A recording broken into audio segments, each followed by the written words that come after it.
다 같이 묵상기도 드림으로 11월 다섯째 주일 예배를 하나님께 올려드리겠습니다.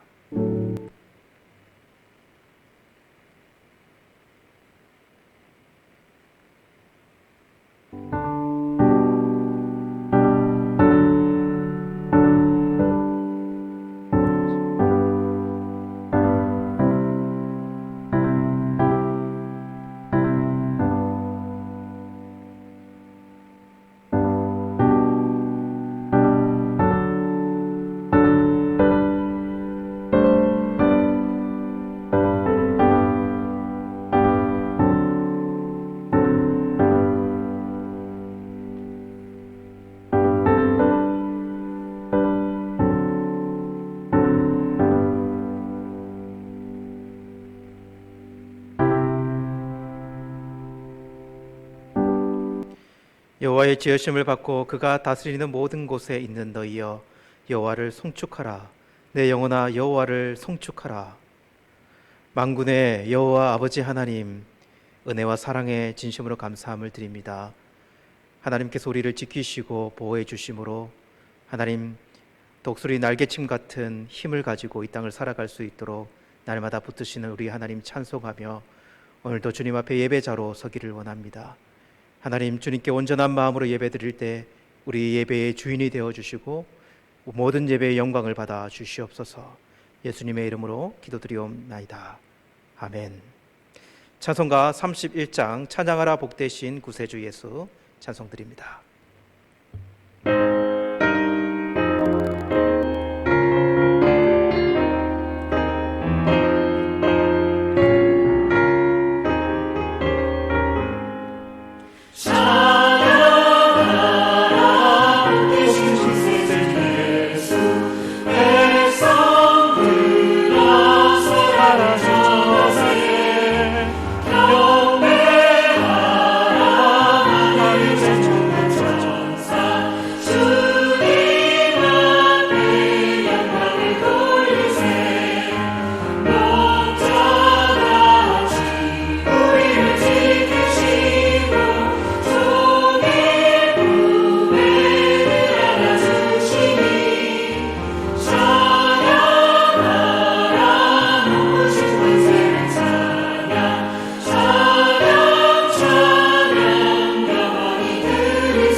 십계명 봉독하시겠습니다. 제1은 너는 나 외에는 다른 신들을 내게 두지 말라. 제2는 너를 위하여 새긴 우상을 만들지 말고 또 위로 하늘에 있는 것이나 아래로 땅에 있는 것이나 땅 아래 물속에 있는 것에 어떤 형상도 만들지 말며 그것들에게 절하지 말며 그것들을 섬기지 말라.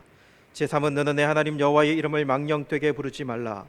제4는 안식일을 기억하여 거룩하게 지키라. 제5는 내 부모를 공경하라. 제6은 살인하지 말라. 제7은 간음하지 말라. 제8은 도둑질하지 말라. 제9는 내 이웃에 대하여 거짓 증거하지 말라. 제10은 내 이웃의 집을 탐내지 말라. 사도신경 신앙고백 다 같이 드리겠습니다. 나는 전능하신 아버지 하나님 천지의 창조주를 믿습니다. 나는 그의 유일하신 아들 우리 주 예수 그리스도를 믿습니다. 그는 성령으로 잉태되어 동정녀 마리아에게서 나시고 본디어 빌라도에게 고난을 받아 십자가에 못 박혀 죽으시고 장사된 지 사흘 만에 죽은 자 가운데서 다시 살아나셨으며 하늘에 오르시어 전능하신 아버지 하나님 우편에 앉아 계시다가 거기로부터 살아있는 자와 죽은 자를 심판으로 오십니다. 나는 성령을 믿으며 거룩한 공교회와 성도의 교제와 죄를 용서받는 것과 몸의 부활과 영생을 믿습니다. 아멘. 찬송가 298장 속죄하신 구세주를 찬송드리겠습니다.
대표하여서 신익수 장로님 기도 인도해 주시겠습니다. 거룩하신 하나님, 자비하신 하나님께서 베푸신 은혜에 감사드립니다. 때를 따라 도우시는 아버지의 은혜로 이 자리에 있습니다. 우리가 세상 살면서 세상과 짝하지 아니하고 말씀과 기도로 거룩함을 이루어가게 하셔서 감사합니다. 오늘도 우리의 찬양과 기도와 예배를 받아주시고 말씀이 우리 영혼의 양식 만나가 되게 하옵소서. 이 시간 성령께서 임재하셔서 복된 자리가 되게 하옵소서. 올해도 11월 마지막 주일 겨울이 시작되었습니다. 겨울이 시작되면 우리는 봄을 기다립니다.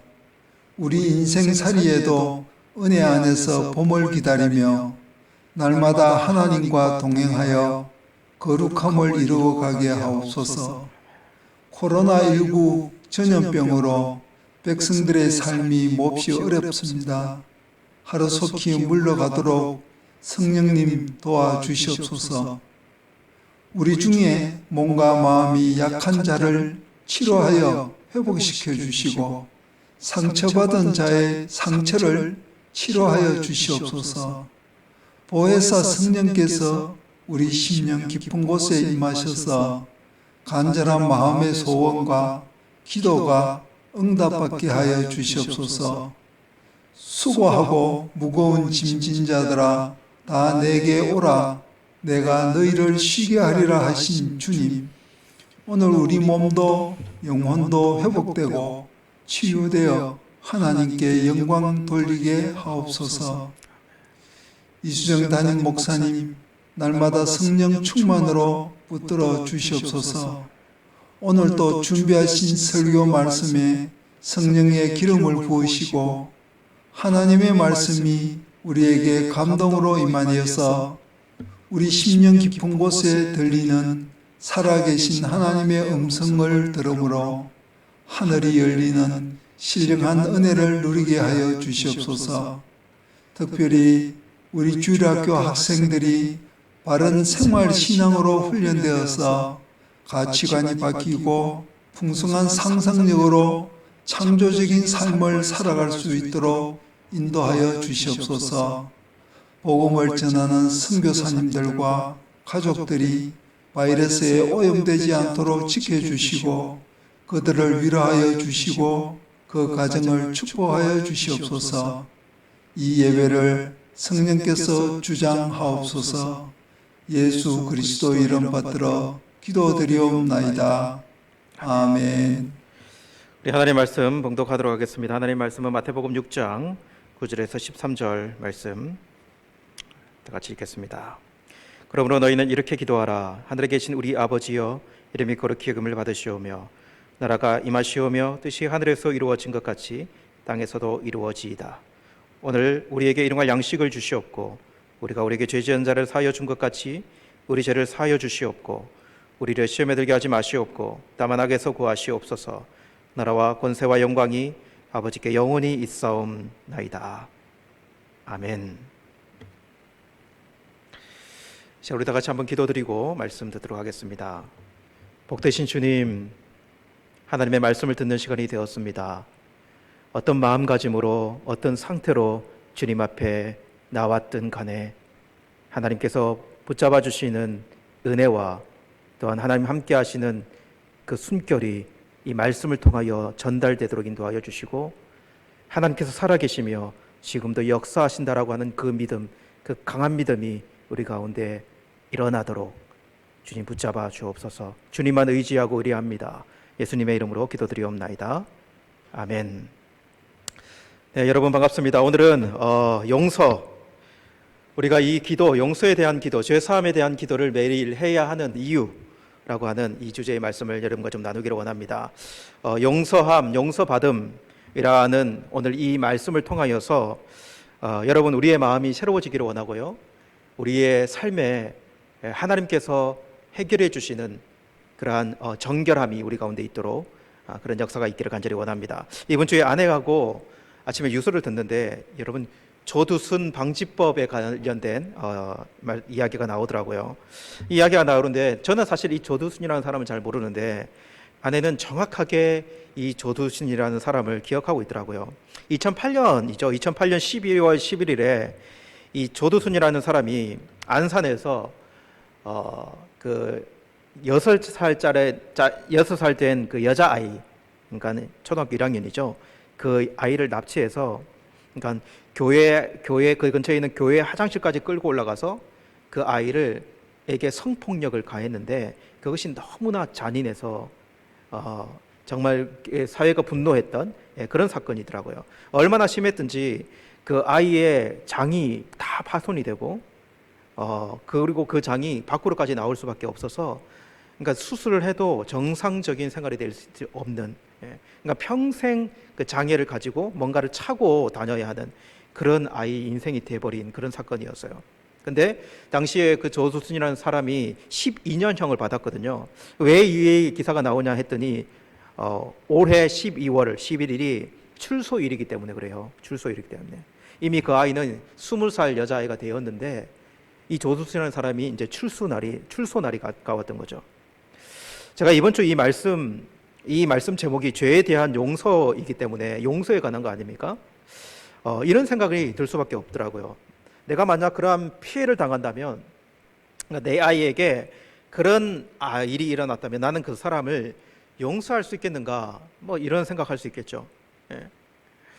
혹 내가 목사라고 해서 누군가가 목사님, 하나님께서 예수님을 통해서 우리의 죄를 용서하셨는데 목사님도 용서하셔야지요. 이렇게 누군가가 용서하라고 그렇게 권고하고 말하고, 맞는 말이긴 한데 그렇게 한다면 제가 그 말을 어떻게 여기겠는가 이런 생각이 들더라고요. 여러분, 용서가 쉽습니까? 그러니까 용서가 쉬운가? 이런 극단적인 얘기는 하지만 얘가 이 극단적인 얘기가 아니어도 우리도 용서 못하는 사람들이 있잖아요. 우리 얼굴 보기 싫은 사람들이 우리 가운데 앙금이 쌓여 있는 사람들이 있지 않습니까? 경중의 차이는 있지만 가해자에 통해서 이렇게 피해를 입었다면 피해자의 입장에서 용서가 쉬운가라고 하는 거예요. 여러분, 몰라서 용서해야 되는 걸 몰라서 용서하지 않는 것이 아니라, 머리로는 우리가 신앙을 가졌으면 용서해야 되는 줄 알면서도 이 머리하고 가슴이 일치되지 않을 때 따로 놀 때가 있지 않습니까? 그러니까 머리는 알고 있어요. 용서해라. 저도 알아요. 근데 이 가슴에서 용서가 되는가라고 하는 거예요. 그게 우리 마음대로 되는가? 오늘 우리가 읽은 오늘 이 주기도문의 이 말씀, 저는 이 말씀 보면서 용서가 더 어려워졌어요. 용서가 더 어려워졌다. 여러분, 우리가 우리에게 죄 지은 자를 사하여 준 것 같이 우리 죄를 사하여 주시옵고라고 하는 오늘 이 말씀요. 여러분, 오늘 이 기도를 어떻게 우리가 생각해야 됩니까? 여러분, 하나의 조건이 오늘 이 말씀에 붙어버리지 않습니까? 하나님께 나아갈 때마다 뭔가를 하나씩 들고 나아가서, 하나님, 저 이만큼 용서했으니까 하나님도 이만큼 용서해 주세요. 이렇게 어떤 조건이 붙어 있는 말씀같이 들리지 않습니까? 정말 어려워요. 오늘 이 말씀이 정말 어렵습니다, 저에게는요. 여러분, 만약에 이런 원리가 맞는다면 이 세상에서 아주 심각한 억울한 일을 당하면 당할수록 그 사람이 제일 하나님께 용서받기 힘든 사람이고 구원받기 힘든 사람이 되지 않겠습니까? 위에 조두순이라고 하는 이 사람, 이 가해자에게 피해를 입은 아이의 부모님, 그리고 그 당사자가 얼마나 용서하기 힘들겠습니까? 근데 그 용서하지 않으면 하나님께 용서받지 못한다라고 하는 이 논리라고 한다면, 용서하지 못하면 하나님의 용서하심에 더 멀리 있는 사람이 되어버리는 거죠. 여러분, 그래서 기독교는 사람에 대한 용서를 쉽게 만들어야 하는 종교, 하나님께 용서받기 위해서 사람을 쉽게 용서해야 되는 종교처럼 그렇게 여겨지는 게 맞는가라고 하는 거죠. 여러분, 정말 우리 하나님께서 그렇게 조건적으로 우리를 용서하실까요? 우리 예수님께서 그것을 깨우쳐 주시기 위해서 매번 기도할 때마다 이렇게 기도해 라고 하며 오늘 이 기도를 우리에게 가르쳐 주셨을까요? 여러분, 어떻게 생각하십니까? 여러분, 그렇다면 구원은 우리의 행위에 달려있게 되는 것 아니겠습니까? 어른해라고 하는 단어가 필요하겠는가라고 하는 거죠. 여러분, 저는 오늘 우리가 이 기록된 이 말씀의 의미가 단순히 드러나는 문자적인 이런 표현으로 다 이야기할 수 없다는 생각이 들어요. 여러분, 성경은 이렇게 결론 짓지 않지 않습니까? 성경은 하나님이 그의 독생자를 어떤 조건 때문에 보내시고, 우리 예수님이 어떤 조건 때문에 이 땅에 오셔서 내가 이렇게 했기 때문에 너희들도 이렇게 해라 라고 하나님께서 우리에게 강요처럼 그렇게 하시기 위해서 이런 일을 행하셨는가라고 하는 거예요. 여러분, 그렇다면 왜 예수님께서 우리의 기도 가운데 이 용서에 대한 기도를 기도할 때마다 넣어서 해라라고 주기도문 안에 이 기도를 넣어 주셨을까요? 그래서 저는 오늘 이 기도의 말씀 가지고, 이 용서에 대한 기도 말씀 가지고 이 두 가지를 좀 같이 좀 나누었으면 좋겠다는 생각이 들어요. 저에게 주신 하나님의 말씀이긴 한데요.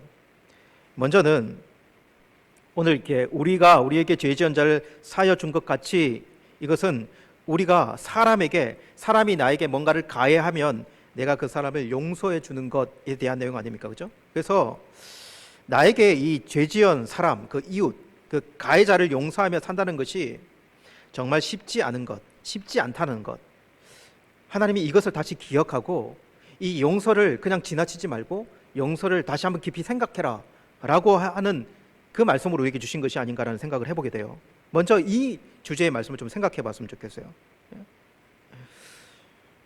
여러분, 오늘 말씀이요, 용서받음의 조건을 알려주는 것이 아니라 오히려 예수님께서 이렇게 기도하라고 하신 것에서 용서가 얼마나 중요하고 오히려 그것을 용서를 강조하기 위해서 우리에게 주신 말씀이라고는 볼 수 없을까요?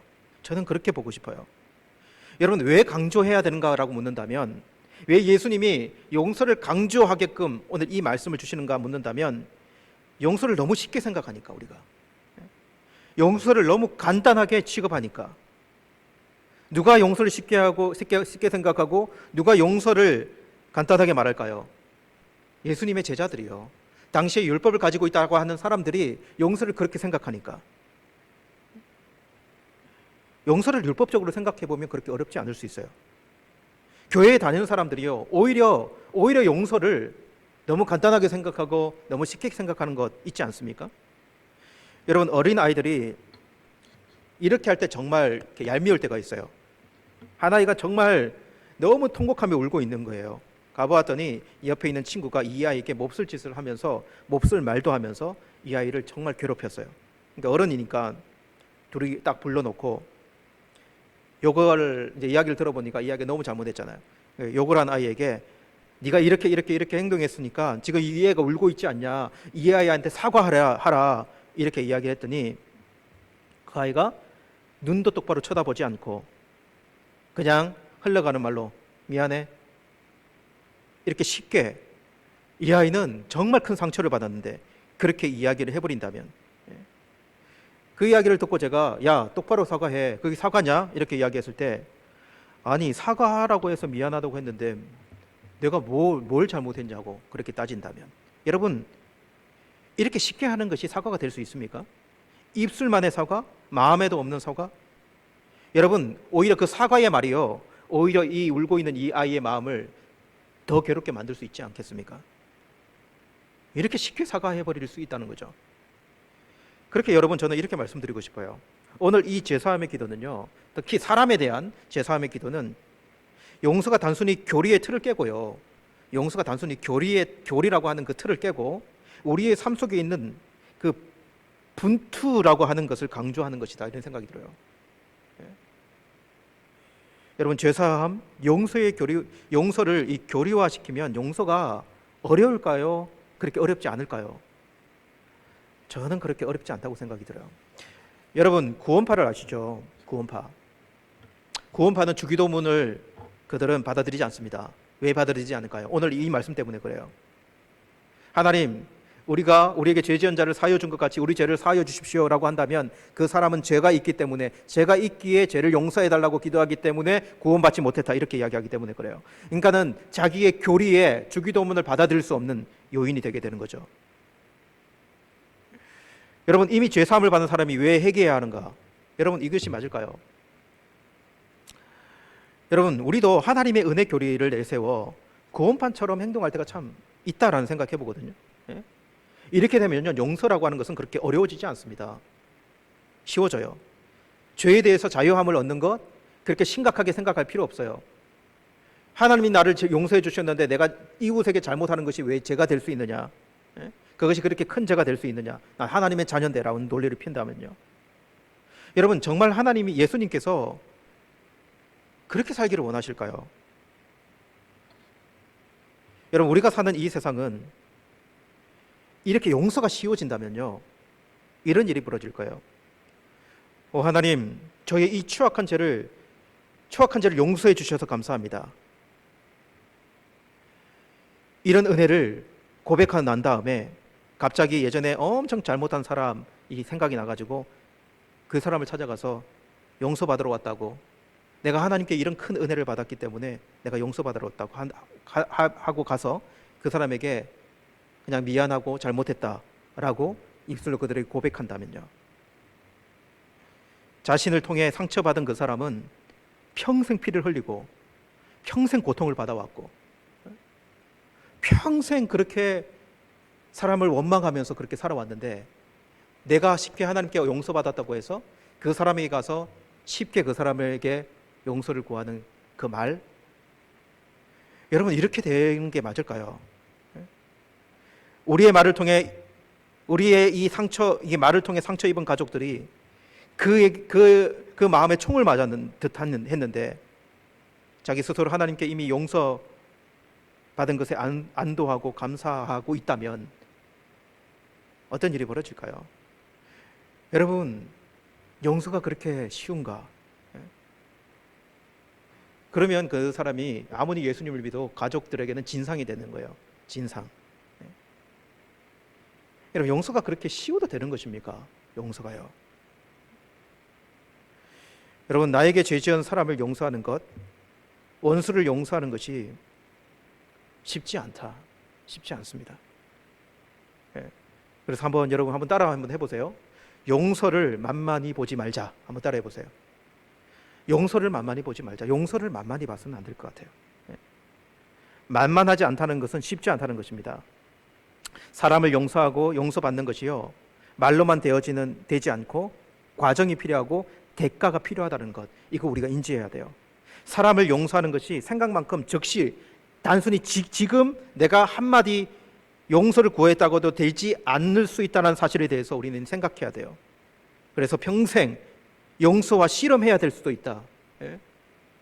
평생 용서를 구해야 될 수도 있지만 평생 용서해야 되는 것 가지고 씨름해야 될 수도 있다는 것 생각해 볼 필요가 있습니다. 성경에서 가장 적절한 예가 누구냐라고 묻는다면 여러분도 잘 알고 있는 요셉 한번 봤으면 좋겠어요. 여러분, 17세 17살에 형님들에 의해서 애굽의 종으로 팔려가지 않습니까? 사실 형님들에게 죽은 거나 다름은 없었잖아요. 그리고 30세에 애굽의 총리가 됩니다. 요셉이 애굽 총리가 30세에 돼요. 그러니까 요셉이 13년 동안에 얼마나 많은 스토리가 있습니까? 그죠? 물론 그가 하나님과 동행했지만 이 형님들, 자기를 팔아받은 형님들에 대한 마음은 어떠했을까요, 여러분? 13년 동안 어떤 마음으로 보냈을까요? 그 기억을 잊어버리려고 용서하지 않았겠습니까? 종으로 살고 죄수를 지내면서 얼마나 그의 형들을 원망하고 미워하고 죽이고 싶었을까요? 자신을 죽이려고, 때로 몰려와서 자신을 죽이려고 했던 그 형제들, 여러분, 그것을 쉽게 잊어버릴 수 있을까요? 아니, 쉽게 용서라고 하는 단어를 떠올릴 수 있을까요? 물론 자신이 생활도 해야 되니까 자신이 살기 위해 단순히 그 일을 덮어버릴 수는 있어요. 그냥 기억에서 그냥 포대기 같은 걸로 덮어놓을 수는 있어요. 그러면 그것이 해결된 거냐라고 하는 거죠. 요셉이 30세에 총리가 됩니다.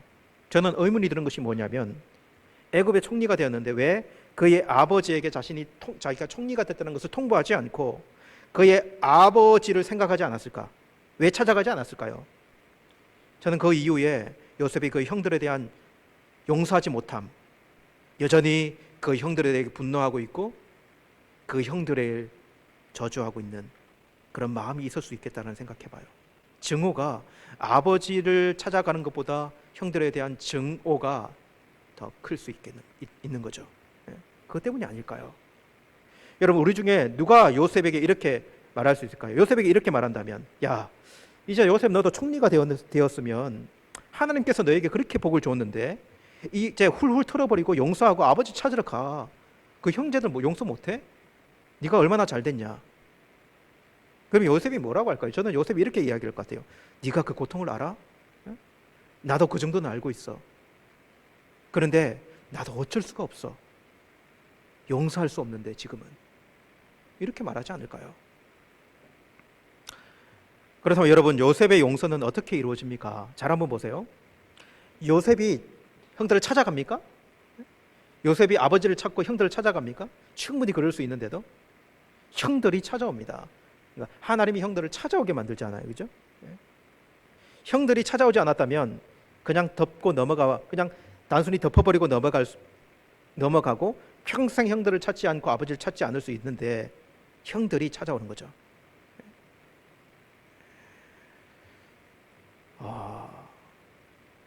여기서부터 이제 용서의 단계들이 시작된다는 생각이 들어요. 단계들이 있어요. 그냥 형들이 찾아왔다고 가지고 바로 용서되지 않아요. 형들이 양식 구하러 왔는데 그 형들을 정탐꾼이라고 요셉이 몰아세웁니다. 그죠? 근데 그 말에는 감정도 들어있고 형들을 시험하고 싶은 마음도 들어있어요. 그의 막내 아우인 베냐민을 그 베냐민을 데리고 오게 만들잖아요. 그죠? 베냐민은 요셉의 피부치 동생이니까. 저는 이 시험도요, 이런 하는 모든 일들이 요셉의 의도가 담겨 있다는 생각이 들어요. 요셉이 뭔가 확인하고 싶은 것이 있다는 생각이 들어요. 베냐민을 데려오라고 이야기했을 때 르우벤이 이렇게 이야기하거든요. 르우벤이 뭐라고 이야기하냐면, 내가 너희에게 이 아이에 대하여 죄를 짓지 말라고 하지 아니하였더냐? 그래도 너희가 듣지 아니하였느니라. 그의 핏값을 치르게 되었도다. 이게 요셉에 관한 이야기거든요. 이 말을 듣고 요셉의 마음이 조금 녹아요. 그래서 그 자리를 떠나서 요셉이 어떻게 하냐면 눈물을 흘립니다. 눈물을요. 요셉의 그 눈물의 의미가 뭘까요? 이런 과정이 분명히 들어있는 거죠. 그죠? 그리고 시간이 흘러 베냐민을 데리고 왔고, 베냐민의 자루에 은잔을 넣어 또 테스트를 합니다. 어떤 테스트일까요? 이제는 자기의 형제들이 자기와 같은 어려운 상황에 빠졌을 때에 자기들이 살려고 자기의 이 동생 이 베냐민에게 어떻게 행동하는지를 보기 위함이 아니었는가 생각이 들어요. 근데 그 형제들이 모두 베냐민을 보호하려는 것을 보고 그때야 요셉이 어떻게 하냐니까 자기의 신분을 이야기하거든요. 내가 요셉입니다. 형님들에게 그렇게 이야기를 하지 않습니까? 여러분, 요셉의 용서라는 게, 그 형제들에 대한 용서라는 게 요셉이 자기 힘으로, 자기 혼자만의 힘으로 그 용서를 이루어냅니까? 그 형들의 그 변화, 그 형제들의 뉘우침, 그리고 회개, 이것을 확인하고 그의 마음이 점점 풀려가지 않습니까? 그리고 그 용서는 단순간에 이루어지냐는 거예요. 여러분, 이삭이 130세에 바로 앞에 서고요, 180세에 죽었으니까 50년의 시간이 흐른 거거든요. 50년의 시간. 이삭이 죽고 난 다음에 요셉이 형제들이 벌벌 떨어요. 그러니까 그때도 형제들은 요셉이 자신들을 용서하지 못했을 거라는 생각을 가지고 있는 걸 보면 요셉도 쉽게 그렇다고 해서 다 용서된 마음이었던 것은 아닐 수 있다는 거예요. 그렇게 두려워하는 형제들에게 요셉이 뭐라고 이야기하냐면 창세기 50장 19절에서 21절에 요셉이 그들에게 이르되 두려워하지 마소서, 내가 하나님을 대신하리이까. 당신들은 나를 해하리 하였으나 하나님은 그것을 손으로 바꾸서 오늘과 같이 많은 백성의 생명을 구원하시려 하셨나니 당신들은 두려워하지 마소서, 내가 당신들과 당신들의 자녀를 기다리리다 하고 그들을 간곡한 말로 위로하였더라. 짧은 시간에 이 고백이 되어졌느냐라고 하는 거예요. 80 넘은 노인이 되어 이 모든 일에 하나님의 섭리가 담겨 있다라는 것을 느꼈을 때 용서가 되어진 것 아닙니까? 여러분, 요셉의 용서에 말로만 용서했다라는 게 아니라 그 안에 수많은 과정들을 통해서 평생에 걸쳐서 어떻게 보면 그 용서가 되어져 감을 우리는 생각해 볼 수 있어요. 여러분, 하나님은 이러한 과정을 통해서라도 하나님의 자녀들이요, 뭐 하기를 원할까요? 저는 그렇게 생각이 들어요. 죽이고 싶은 원수라 할지라도 하나님은 요셉 자신을 위해서라도 평생에 걸쳐 그 용서하는 삶 모습을 이루어 가게 하신 것처럼 하나님은 하나님의 자녀들에도 이런 과정들을 통해 용서가 그렇게 중요하고 용서하는 삶이 필요하다는 것을 강조하고 있는 것 아닌가라는 생각이 들어요. 여러분, 제가 이 말씀을 준비하면서 저희 가정 생각이 났어요. 저희 아버지가 돌아가시고 저희 가정에 지금도 진통을 앓고 있는 부분이 있는데요, 이 용서 문제와 관련이 있습니다. 제가 설교를 이렇게 준비하면서 제가 이렇게 참 우리 형제들에게 쉽게 용서하라라고 이렇게 말했던 기억이 나더라고요. 저희 가정이 예수님을 믿는 가정이지만 아픔이 있었는데 저희 어머니가 저희 친어머니가 일찍 돌아가시고 새어머니가 오셔가지고 이제 우리를 키우게 됐는데, 새어머니가 오셔가지고 친자녀도 아니니까 어떻게 자녀를 키워야 됐는지, 내 새끼처럼 키우겠습니까? 그러니까 자녀 4명이 있는 집으로 처녀로 그렇게 시집 오셔가지고 아이들을 키우는데, 믿음 가지고 키우는데요, 정말 전투하는 것처럼 자녀를 키우지 않았겠습니까? 저는 내 자식도 3명 키우는 게 그렇게 쉽지 않은데, 어떻게 보면은 하나님께서 붙여주신 자식이지 배로 낳은 자식은 아니잖아요. 예.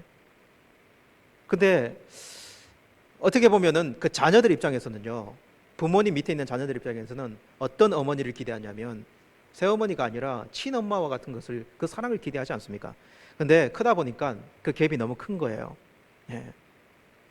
그러다 보니까 자녀들 안에 어머니에 대한 서운함, 그 상처 있는 말들, 그 행동들에 행동들 때문에 각자에게 정말 큰 상처들을 입게 되는 일들이 있었고, 이제 그런 것들이 차곡차곡 쌓여져 갔던 거죠. 예. 이거는 각자마다 틀릴 수 있는 거죠, 그죠? 저는 남자이고 저는 이제 결혼도 해서 자녀를 키우다 보니까 저는 이런 생각이 들더라고요. 저는 그 어머니의 그런 모습들이 이제 이해가 되는 거죠. 예. 아니, 처녀로 시집 와가지고 얼마나 고생했을까, 얼마나 힘겨웠을까. 그 정도 하는 것도 쉽지 않았을 텐데, 이런 이해가 되는 거죠. 그전에는 이해 못했었는데. 근데 저의 누님들, 특히 결혼을 하지 않은 누님들이 여전히 그 마음의 앙금과 아픔과 상처를 여전히 갖고, 아버지가 돌아가시니까 어머니를 이제는 찾아보지도 않으려고 하는 거예요. 그러니까 어머니를 찾아가지를 않는 거예요. 전화도 하지 않고 연락을 완전 끊어버리는. 그러면서 자기 안에 있는 그 상처와 아픔을 계속 들추어내고, 그리고 분투하고 싸우는 모습은 보이지만 해결되지 않는, 제가 그런 누님들의 모습을 보면서 좀 목사처럼 아주 강하게 이야기했던 그런 기억이 있는 거예요. 아니, 신앙인이면 신앙인답게 살아야지. 아니, 이제 다 커가지고 어머니 아버지 돌아가시고 저렇게 계신데 그거 하나 용서 못 해가지고 이렇게 하면은 가정이 어떻게 되냐고.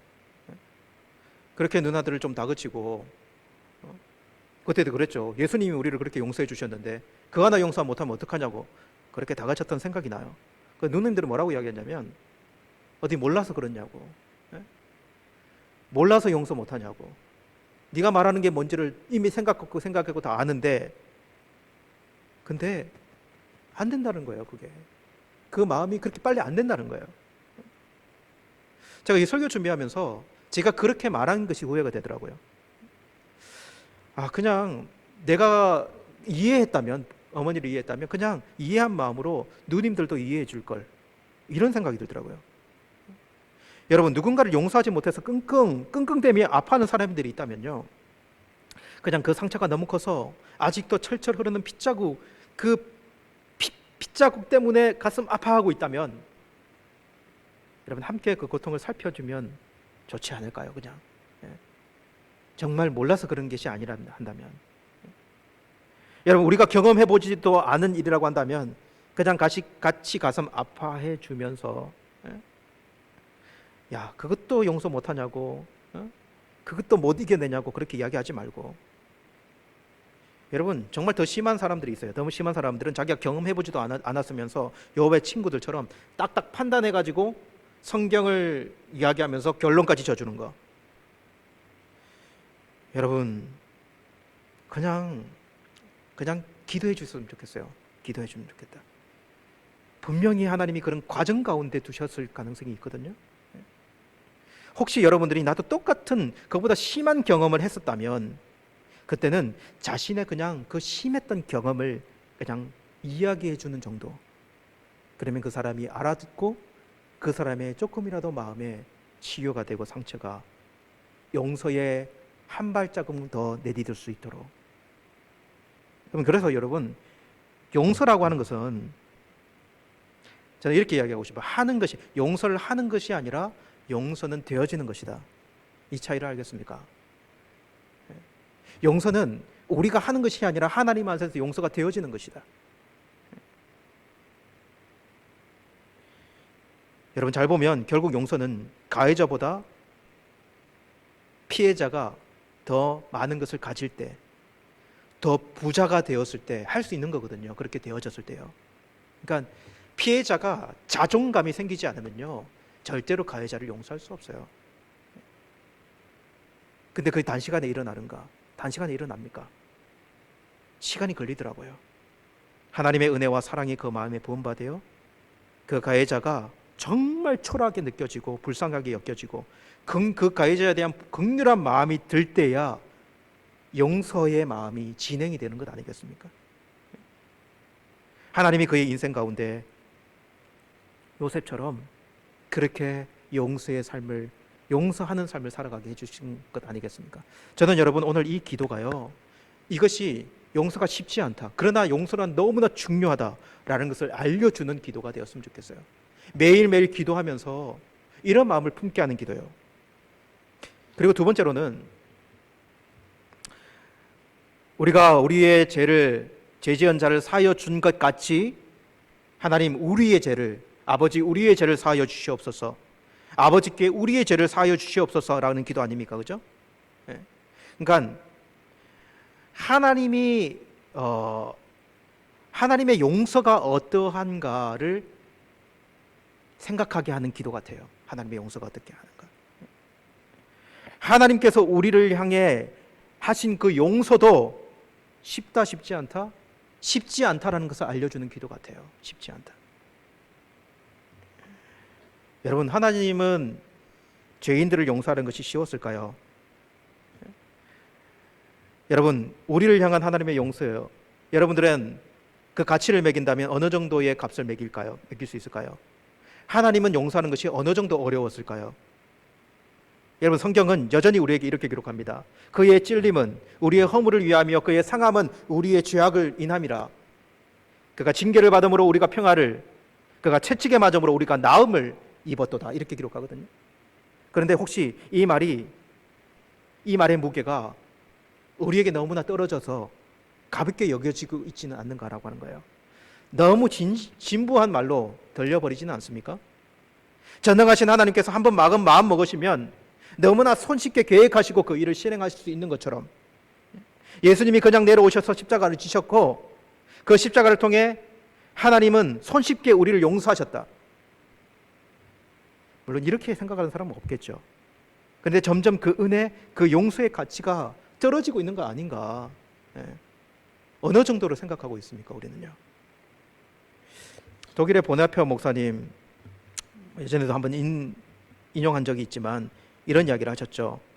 값싼 은혜는 싸구려 상품 같은 은혜이며 싸구려 죄 용서, 싸구려 위로, 싸구려 성만찬입니다. 교회의 무진장한 창고에서 생각도 없이 끝도 없이 경박한 손으로 틀어내는 은혜입니다. 가격도 경비도 없는 은혜입니다. 여러분 싸구려 용서, 죄 용서, 싸구려 위로, 가격도 경비도 없는 공짜 같은, 그렇게 생각하고 하나님의 이 용서를 여기고 있는 우리의 모습이 있다면, 여러분은 한국에 가면 아파트 단지에 한 번씩 장이 열리잖아요. 저도 한국에 방문하면 장인 장모님 댁에 있으면은 장이 확 열리면은 아이들 데리고 나가서 장 열리면은 거기에 뭐 이렇게 순대도 팔고 떡볶이도 팔고 그리고 뭐 튀김도 팔고 그러면 아이들 가서 신나게 뭐 이렇게 하나씩 사 먹고 그 구경하는 것도 쏠쏠한데, 근데 저기에 보면 그 짝퉁 브랜드 옷 이렇게 진짜처럼 진열해 놓고 그렇게 옷을 팔고 있는 가게들이 있어요. 예.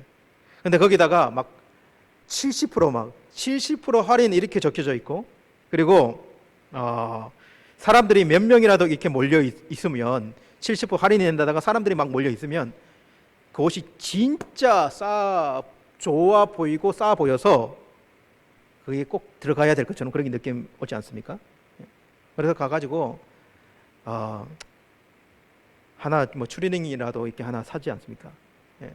근데 그렇게 싼 값에 그렇게 그 노점에서 추리닝 하나 사면서 이거 정말 귀하게 입어야지, 이거는 평생 추리닝이야, 이렇게 생각하면서 그 추리닝 사 입는 사람 있냐라는 거예요. 예. 여러분, 그렇게 여기는 옷은요, 정품 매장 가서 제값 주고 비싼 값 주고 그냥 사는 게 아니라 생각해가지고 살 때 그렇게 그 마음 먹어지는 거 아닙니까? 여러분, 백화점에서 어떤 여성분들이 몇백만 원짜리 명품 가방, 몇백만 원짜리 그 옷을 하나 사면서 에이, 몇 번 입다가 버려야지, 에이, 그냥 뭐 질리면 버려야지, 이렇게 생각하며 그걸 사냐는 거예요. 여러분, 교회에 진열되어 있는 하나님의 은혜, 하나님의 용서, 하나님의 죄사함, 그것이 여러분들에게는 명품입니까? 아니면 그냥 몇 번 생각하고 버릴 수 있는 그 정도의 의미입니까? 여러분, 그 은혜와 용서를 정말 값지게 느꼈을 때 우리는 여러분 다단계 판매원들 있잖아요. 다단계 판매원들이 정말 전투같이 그 물건 팔잖아요. 왜 그렇게 합니까? 진짜 믿으니까. 그 물건이 정말로 좋은 것이라고 믿으니까. 그때는 우리가 그 하나님의 이 은혜를 그 판매원처럼 팔지 않았습니까? 그러나 많은 사람들이 구매자처럼 변하실 때 교회를 가서 은혜, 용서, 구매자처럼 그것을 사려 합니다. 어떻게 말입니까? 몇 번 쓰다가 버려도 되는 것처럼. 여러분, 우리 하나님의 제사함의 은혜, 그 용서하심은요, 화려한 교회에 진열되거나 아무리 허름한 교회에 진열된다고 해도, 유명한 목사님의 입을 통해서 선포되고 때로는 이름도 없는 목사의 입을 통해서 전해진다고 해도 그 가치가 달라질까요, 여러분? 그 가치가 달라질 수 있습니까? 여러분, 이렇게 한번 질문해 보겠습니다. 우리 하나님께서 인간의 죄를 용서하시며 요셉이 그의 형제의 잘못을 용서함보다 쉬웠을까요? 쉬웠을까? 그렇다면 왜 오랜 기간 동안 하나님은 용서의 기간을 가져셨을까요? 여러분, 아담이 범죄 이후에 우리 예수님께서 오시기까지 얼마나 그것이 긴 시간이었고 얼마나 많은 내용들이 있습니까? 그 기간 동안에 쉽게 하나님이 그냥 용서한다 이렇게 하지 않고요, 왜 율법을 주셨고 백성들이 그 율법을 지키는 모습 가지고 그들을 시험하셨고, 왜 수많은 선지자를 보낸 이후에 결국 그가 아끼시는 독생자 예수 그리스도를 이 땅에 보내셔서 십자가를 지게 하셨을까요? 그리고 왜 부활하신 우리 예수님의 몸에 못자국과 창자국의 그 흉터를 남기면서 우리에게 그 죄 용서를 하게 하셨을까요? 왜 부활하신 우리 주 예수 그리스도의 몸에 못자국과 창자국의 흉터가 남아있게 하셨을까요? 여러분, 우리 하나님의 용서하심은 이 세상에 어떤 인간도 흉내낼 수 없는 용서하심입니다. 우리는 그 용서를 베푸신 하나님 앞에 무릎을 꿇는 것이고요. 여러분, 이것이 우리가 매일매일 기도의 자리에서 생각하는 하나님의 용서 아니겠습니까? 우리가 사람을 용서하는 것만큼, 여러분, 우리가 그렇게 용서를 어려워하고 내 지체 내 형제를 용서하지 못하는 것만큼 하나님도 우리를 향한 용서가 그렇게 쉬웠겠는가라고 하는 거예요.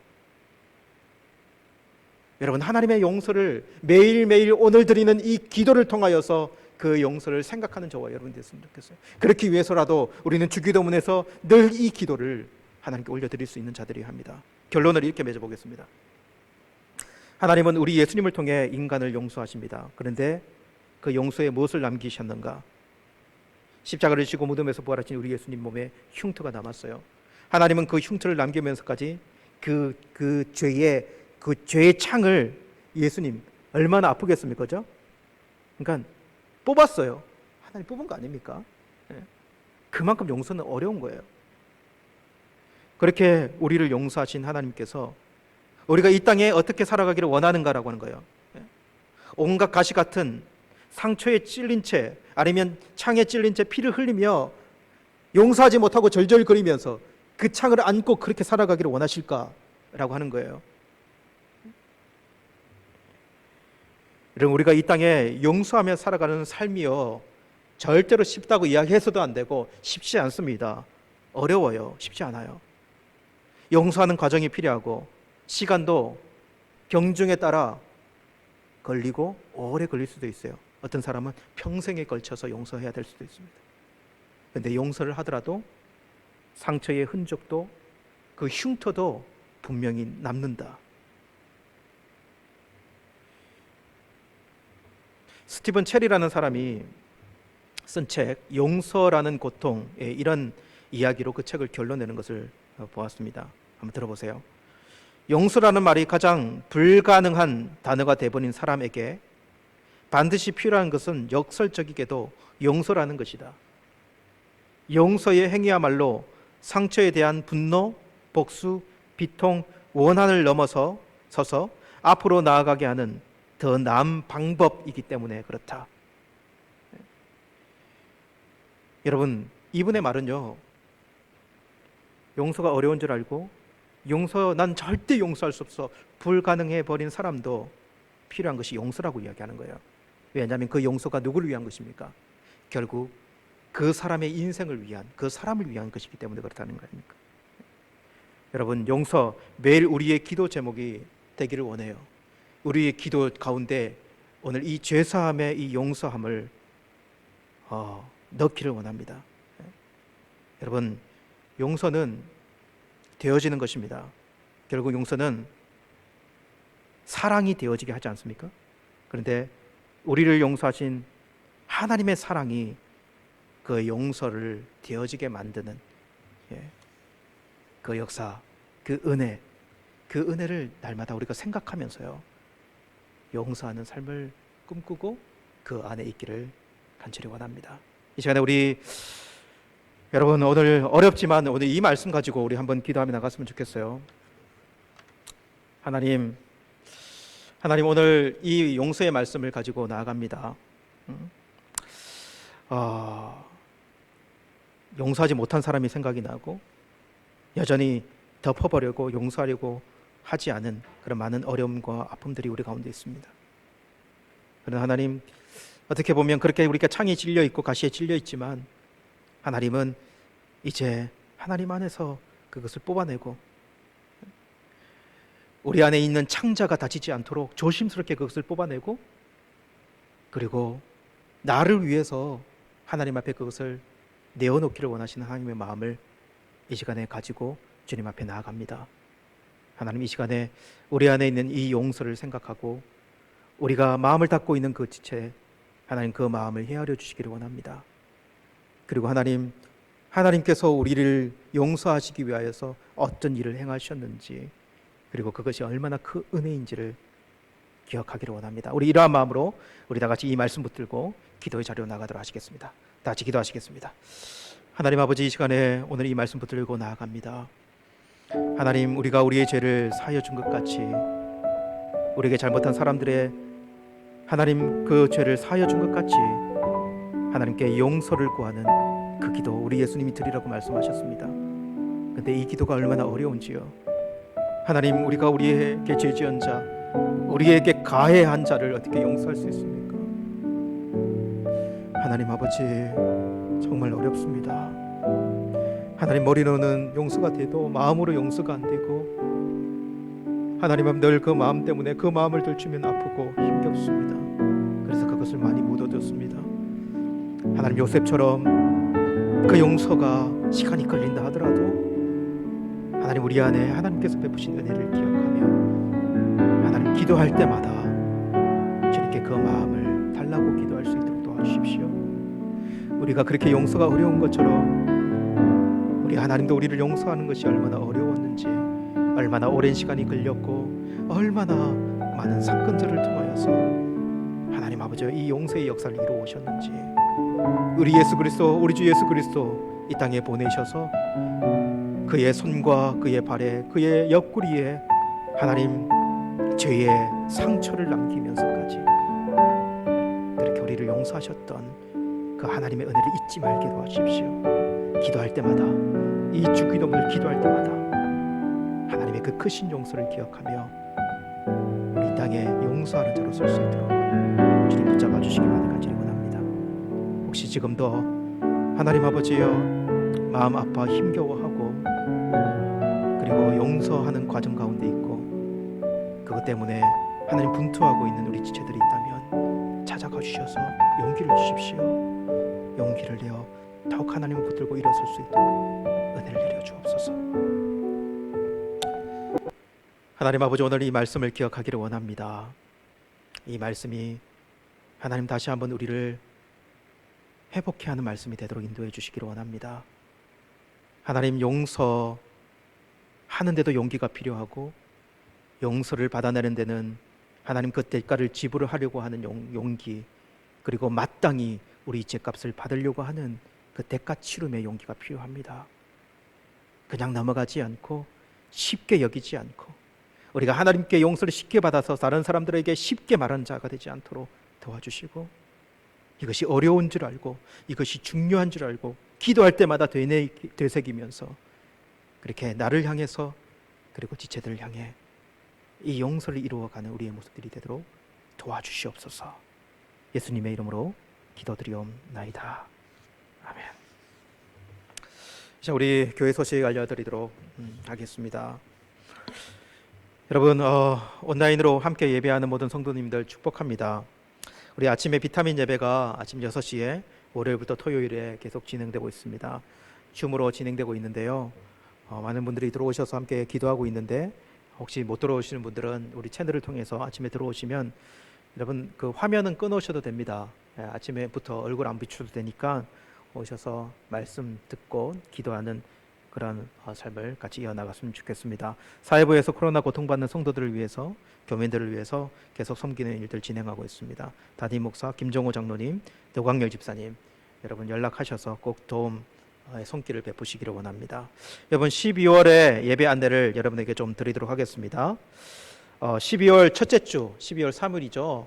이 6일부터 온라인 오프라인 예배가 이제 함께 진행이 됩니다. 이번 예배는 일단은 예배 시간이 1부 9시, 2부 11시 기존에 진행되는 대로 이렇게 오프라인이 진행이 되고요.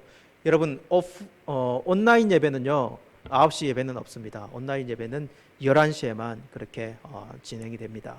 이 점을 여러분 또 기억해 주시기 바랍니다. 그래서 어떻게 예배할 것인가 여러분 좀 설명을 드리겠습니다. 예배는 아마 당분간은 좀 신청을 해 주셔야 될 것 같습니다. 그래서 예배부 이성희 장로님, 신교근 권사님이 예배부 부장님이시고 그리고 예배부 총무님이신데요. 아마 텔레그램으로 안내가 될 텐데 텔레그램을 통해 들어오셔서 신청을 해 주시면 좋겠어요. 그래서 만약에 신교근 권사님 텔레그램으로 연결이 되면 그 텔레그램으로 들어가셔서 일부 이수정 이렇게 신청을 해 주시면 일부에 이수정이 와서 예배를 드리는구나 이렇게 신청이 된다라는 것을 여러분 꼭 기억했으면 좋겠습니다. 그리고 실행위원회 그리고 구역장님들 교사들은 좀 1, 2부 분산을 위해서 되도록이면 일부 예배에 신청을 해주시면 좀 인원수가 맞지 않을까라는 생각이 듭니다. 그래서 신청 가능한 인원은 예배 드릴 수 있는 우리 인원이 1부에 한 40명, 2부에 40명 그 정도 한꺼번에 예배 드릴 수 있거든요. 그래서 이 점을 좀 생각하시고 좀 신청을 해주면 좋겠고요. 주의사항을 좀 알려드릴게요. 여러분, 마스크 착용은 반드시 교회에 오면 반드시 착용하시고 그리고 한 번도 벗지 않기 좀 이렇게 됐으면 좋겠어요. 여러분, 교회 와서 뭘 먹거나 그렇지 않기 때문에 되도록이면 마스크를 벗지 않는다 이렇게 생각하시면 예배에 참여해 주면 좋겠고요. 그리고 들어오실 때에는 예배부 안내에 따라서 손 소독하는 것과 그리고 이게 온도 측정하는 것을 꼭 해주시고 들어오시면 될 것 같습니다. 그리고 들어오시면은 이제 예배 좌석을 착석하게 될 텐데 아마 예배부에서 안내를 해주실 텐데 좌석이라고 쓰여진, 그래서 의자 하나당 한 명이에요. 좌석이라고 쓰여진 그곳에 앉으셔서 그렇게 예배 드리면 될 것 같고요. 개인은 한 명 앉으시면 되고, 부부는 어차피 집에서도 붙어 있었으니까 부부는 한 좌석에 같이 이렇게 앉을 수 있도록 그렇게 배려를 할 테니까 그렇게 해서 예배를 드릴 수 있도록 그렇게 하도록 하겠습니다. 여러분, 거리두기를 우리 꼭 신경 쓰십시다. 거리두기를 신경 써서 1m 이상 그렇게 꼭 떨어져서 앉고 이야기하고 그렇게 질서를 지켜주면 좋겠습니다. 그리고 교회에서는 부득불 점심 식사를 제공하지 않는다는 것을 여러분 기억해 주시고, 예배가 마치면 바로 집으로 돌아가셔서 그렇게 식사를 해 주시면 좋겠습니다. 예, 혹시 더 문의 궁금한 점들이 있다면 연락을 주셔서 그렇게 예배를 드려 나갈 수 있도록 그렇게 해주시면 좋겠습니다. 이 시간 우리 드려진 예물 위에 기도하고 축도함으로 예배를 마치도록 하겠습니다. 하나님 아버지, 감사합니다. 이렇게 주님께 예배 드릴 수 있는 것만으로도 우리에게 얼마나 영광스러운 일이고 감사한 일인지요. 예배하면서 우리의 마음도 드리고 또 나와서 하나님께 드릴 수 있는 예물도 올려드릴 수 있어 감사합니다. 하나님, 예물 드린 손길들을 기억하여 주시고 이 예물이 형식에 거치지 않도록 도와주시옵소서. 고사리 같은 손길로 마음 모아 드렸던 이 예물이 하나님의 나라를 향하여 쓰여지는 예물이 되기를 원합니다. 하나님, 이 예물의 은혜를 주님 더하여 주시고 주님 함께하여 주옵소서. 개인을 축복하시고 가정을 축복하시고 그가 하는 모든 만사 사업들의 형통함이 있도록 하나님 역사하여 주시옵소서. 지금은 우리 주 예수 그리스도의 은혜와 하나님 아버지의 크신 사랑하심과 성령 하나님의 교통하심이 용서, 매일매일 기도의 자리에서 용서를 떠올리며 기도하며 그 마음의 회복을 가지고 나아가기 원하는 모든 하나님의 자녀들 가운데 지금부터 영원토록 함께 있을지어다. 아멘.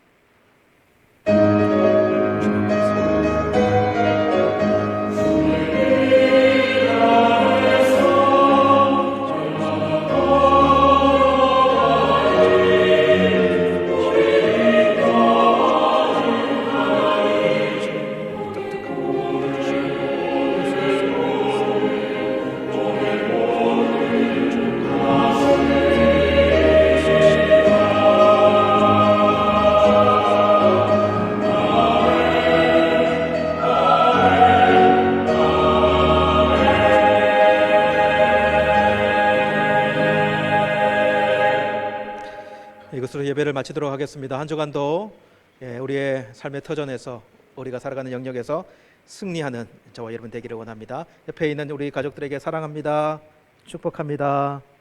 그렇게 인사하도록 할게요. 예배를 마치겠습니다.